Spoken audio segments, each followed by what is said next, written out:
안녕하세요. 마인드 가이다입니다. 여러분, 요즘 드라마 연인 파트 2가 시작했는데요. 재밌게 보고 계신가요?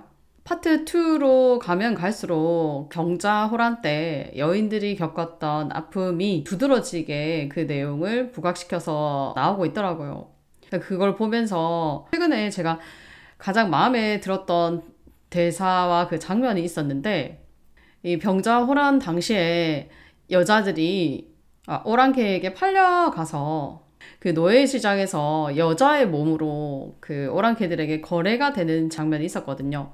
남자든 여자든 뭐 아랫도리를 벗기고 또는 신체의 일부를 드러내게 함으로써 쓸만하다.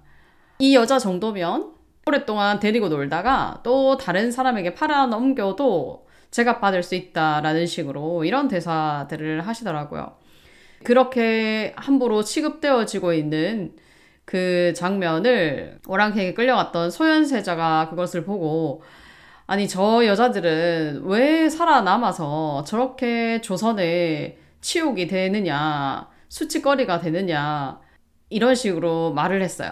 그랬더니 극중 그 남국민 캐릭터인 장현이 말하기를, 왜 조선의 전하 임금은 오랑캐에게 9번 전하는 치욕을 겪고도 그 사람의 치욕은 슬픔이고, 왜 저렇게 수치를 당하는 저 여자들의 치욕은 죽음이 되어야 되는가? 왜 죽어 마땅한 죄가 되어야 됩니까? 라는 말을 하더라고요. 제가 그 말을 듣고 깜짝 놀랐는데, 남자들의 치욕은 또는 가진 자들의 치욕은 슬픔이고 위로받아야 될 일이지만, 여자의 치욕? 가지지 못한 여자의 치욕과 성적인 순결을 잃어버렸던 그 여자의 치욕은 왜 개인이 죽음으로 갚아야 되느냐? 왜 죽어 마땅한 일이 되느냐라고 이런 식으로 생각을 할 수 있게 하더라고요. 네, 여자들의 아픔이 정말 깊었던 것이 대사로 드러났는데요. 또 다른 대사를 하잖아요. 자식이 노비장으로 끌려가면 그 자식을 살리기 위해 돈을 가지고 와서 사서 가고, 부모님이 끌려가도 자식이 돈을 갚고, 그 다음에 남편이 끌려가도 아내들이 와서 돈을 지불하고 다시 찾아가지만, 아내가 끌려갔을 경우, 아내가 노예로 잡혀갔을 경우에 어떠한 남편도 와서 돈을 지불하고 찾아가지 않았다는 그 말을 들었을 때, 이 여자들에 대한 그 뿌리 깊은 성적 수치심에 대한 그 아픔이 클 수밖에 없겠구나라는 생각이 들었어요.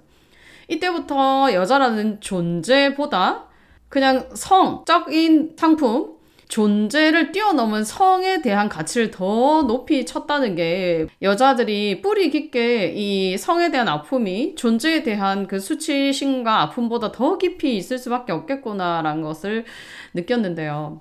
연인 파트 1에서도 보면 길체의 친구가 그냥 오랑캐에게 뭐 몸을 한번 살짝 보여주고 손을 한번 잡혔음에도 불구하고 이것 때문에 죽어야 된다, 스스로 더럽혀진 여자다, 이걸로 이제 나는 사랑받을 자격 없다, 이렇게 생각하는 그런 패턴도 있었고, 또 왜 환양년이라고, 내가 오랑캐 노예로 잡혀갔다가 죽을 고비를 넘겨서 가족들로 돌아왔지만 그 여자들에게 오랑캐에게 몸을 뺏긴 여자다, 더럽다라고 하면서 다시 원래대로 가라, 아무도 받아주는 가족이 없었다고 했잖아요. 그 전쟁의 피해자예요, 피해자. 여자들은 죽기 직전에 몸이 뺏기고 그리고 목숨이 뺏기는 거야. 그러면 그 아픔이 어마어마하겠죠. 몸을 뺏긴 다음 그 아픔을 간직한 채로 목숨까지 뺏기는 거야.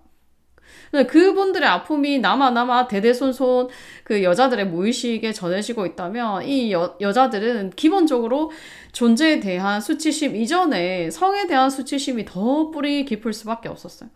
이 아픈 마음을 여러분들이 다 가지고 있기 때문에 이것을 해소하지 못하면 이거는 여러분 무의식에 남아서 마음을 아프게 하는 일이 많이 발생하거든요. 특히 뭐 성추행을 당한다든지, 성으로 뭐 더럽다 깨끗하다 분별을 당한다든지, 이런 것들이 내 스스로의 무의식에도 남아서 나를 가해하게 된답니다. 그래서 꼭 정하는데 정말 들여다봐야 할 문제이고요. 저의 사례와 연결을 시켜보면, 저는 혼자 살 때 왠지 그냥 문이 쿵쿵거리거나 바스락거리거나 밤에 자기 직전에 바스락거리거나 조그만 소리가 나도 너무 그 두려움이 올랐어요. 그런데 이 두려움이 어느 순간 생각해 보니까 도둑이 들어와서 나의 목숨을 뺏어가는 것에 대한 두려움이 아니었어요. 그러니까 나는 목숨이나 존재에 대한 존재가 사라지는 것에 대한 두려움보다 성을 뺏길까봐의 두려움이 더 컸던 거예요. 여자인 저에게 가장 두려웠던 것은 존재가 없어지는 거, 죽음이 아니라 성을 뺏기는 거였어요. 그게 더 두려웠단 말이에요. 그게 내가 내 인생에서 가장 일어나지 않았으면 좋겠던 일이 바로 그거였어요. 죽는 것보다, 죽임을 당하는 것보다 성을 뺏긴 채 살아가야 되는 게 그게 더 두려웠어요. 너무 이상하지 않나요, 여러분? 보통의 일반적인 사람이라면 내 목숨이 사라지는 거, 내 목숨을 뺏기는 것에 대한 두려움이 더 커야 돼요. 그런데 성을 뺏기는 두려움이 더 컸다는 거죠. 그러면 저에게 당연히 의식으로는 목숨이 더 소중하지, 사람 존재가 더 우선이지, 성이 뭐라고, 이렇게 생각하지만 내 몸속, 내 무의식에서 올라오는 두려움을 세기를 봤을 때 나는 존재 이전에 성이 더 우선한다. 여자의 성은 존재보다 더 소중하게 지켜야 될 것이다 라는 마음이 있었던 거예요. 그러니까 나의 몸을 뺏기지 않아야 된다는, 몸이 가장 중요하다, 목숨보다 몸이 중요하다라는 그 믿음이 있다라는 거죠, 여러분. 그러면서 이 두려움을 보면서 나라는 사람은 옛날 시절의 여자들의 두려움이 그대로 뿌리 깊게 박혀서 존재보다 성을 뺏기는 두려움이 더 큰 사람이구나를 받아들이면서 잘 때 쿵쿵 거리는 소리가 나거나 또는 뭐 어디서 소리가 들려도 성을 뺏길까봐 두려움이 조금 사라지게 됐어요. 옅어지게 된 거죠. 그래서 무의식 전화를 하실 때 여러분 머릿속에서 알고 있는 나 당연히 생명이 더 우선하다 생각해, 뭐 이렇게 생각하는 거 말고 여러분 몸에서 올라오는 마음, 여러분 무의식에서 올라오는 감정, 이것을 보고 내가 어떤 사람인지를 파악해야 돼요. 그리고 내가 어떤 믿음을 가지고 있구나를 파악해야 돼요.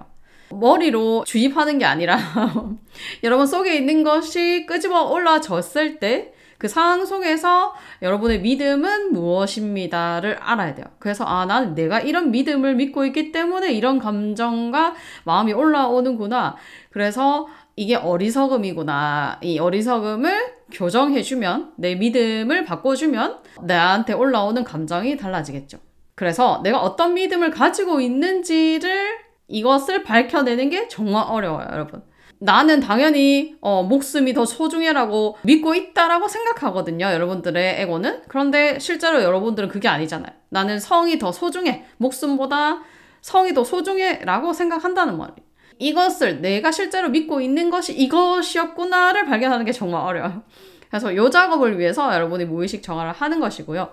끄집어내서 여러분 걸 보고 놓아줄 수 있어야 돼요. 그래서 안에 있는 걸 끄집어내서 보고 놓아주고, 이런 방식으로 여러분들 정화를 통해서 의식이 또 한 단계 성숙하는 하루가 되었으면 좋겠습니다. 그러면 오늘 영상이 여러분의 도움이 되셨기를 바라며 영상을 마치겠습니다.